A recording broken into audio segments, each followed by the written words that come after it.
The Lady Cougars have a new hits queen, and it's the spunky second baseman from Pendleton Heights, Indiana, Breanna Pryor. Pryor collected 5 hits in the Lady Cougars doubleheader sweep over Grace on April the 6th, giving her the career record for hits with 212, a goal she took to task during her freshman season, following in the footsteps of All-American catcher Erica Smith. Freshman year, when I had pretty good success, not even really stolen base-wise, but just hits-wise in general, because I remember watching Erica, because I think she was 3 away from the hits record my freshman year, and I remember kind of watching her and I was like, oh, she got 206, I can do that, I know I can do that. And so I think that's kind of when I started setting those goals for myself. I don't think I ever came in with the intention, but once I started having the success I did, then I was like, okay, this is what I want to do. And she's still doing it, and it's infectious. Pryor has been named First Team All-Crossroads League in each of her 3 seasons and owns the Lady Cougar stolen base record. She's led the team in batting average every single year except for her junior season. That's when classmate Lizzie Meyer took the lead.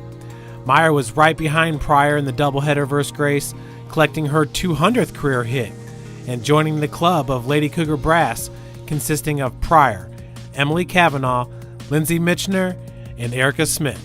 It's super cool. It's definitely something, coming into the year, I knew we'd both be competing for those top 2 spots, so it's something that once she did it, it was kind of a relief off of me, but then I was just pushing myself to try and catch up to her too. I've never experienced just in high school. We had some fun times, but we never talked much about records and stuff, so to have that kind of experience for the first time was awesome. I was super proud of her and super happy for her, and it was something that has always just been a part of her game, so it didn't really seem like a shock to me just because it's what we expect out of her.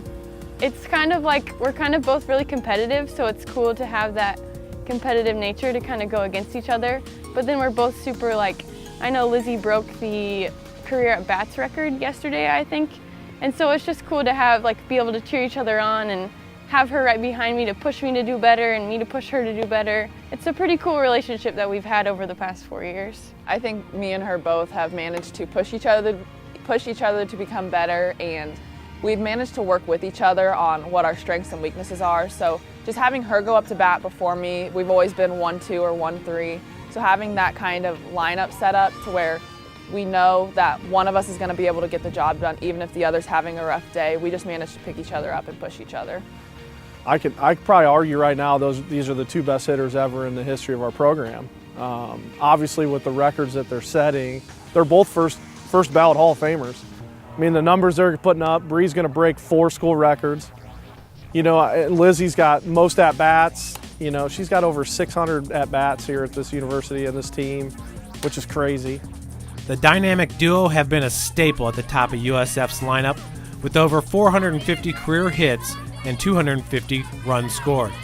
For Pryor, her approach at the plate is methodical and precise, an approach that works for her and her swing coach.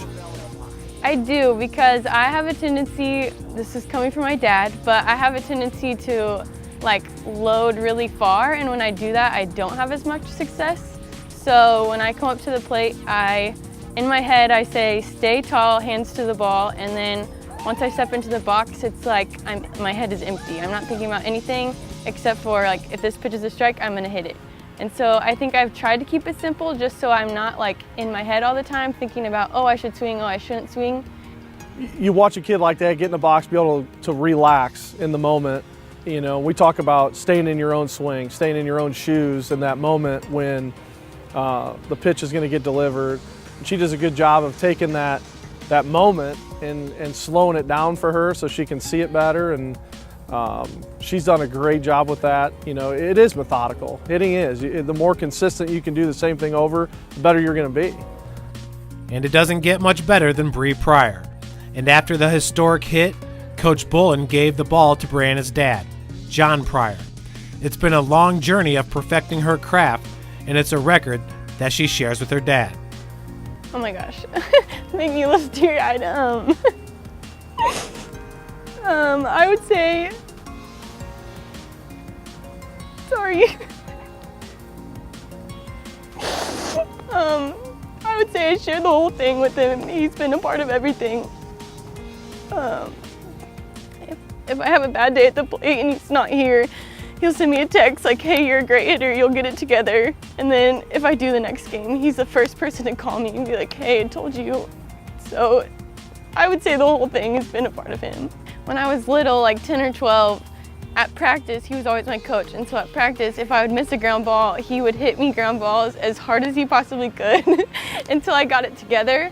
But at the same time, like my freshman year, if I would struggle, I would go home from college and he would go out on the batting cage and throw me like 500 balls of front toss. And so it was a little of like in between, I guess. He was always encouraging, but at the same time, like expected me to do what I could do. And so I think I've always kept that with me the whole time. I remember when I got the hits record, he took the ball straight over to my dad and told him like, I know you had the biggest part of this, so that was pretty cool. And it's been pretty cool to see all the seniors in the starting lineup for USF. Maddie Schwartz in left, Meyer in center, Ashley Morrow in right, joining Pryor out in the field for their final stretch. It's super fun. We've had a lot of fun in the outfield this year, and at first we were kind of mixing it up a little bit, getting some freshmen sometimes and stuff. But now that we've had all three seniors out there, it's just something where there's a certain comfort level with the three of us. We know exactly what the other three are, like we know what we're all capable of, so we managed to like figure each other out without really talking that much. So we know who's getting what balls, we know, we have confidence in each other is the big thing. It's great. It's something that I've wanted since the beginning of the year for the four of us to be on the field together because we all four have a really good relationship and I think we all play really well together. And so I know Ashley and Lizzie kind of struggled to get their starting roles at the beginning and so they were working really hard. So it's great to have them like solidify their position and start to really do what I know they can do to be out there with us because I love that they're a part of it. Like Maddie's come up big a couple times in the past couple games in the last inning to get us ahead and Ashley had a great day yesterday. So it's great to have us all kind of do it together. They're scrappy, they don't want to lose, they figured it out as much as that's to say of getting over the hump, trying to learn to win. I think we've already proven that. So now it's believing in, you know, every single play that you're involved in. Win every pitch, win every ground ball, win every fly ball. So I think that part of it all, I think they're all growing to answer that leadership question. I think they're all getting there, especially the 9 when you solidify that lineup. Stay tight, girls, stay tight. You got this, you got this. You got to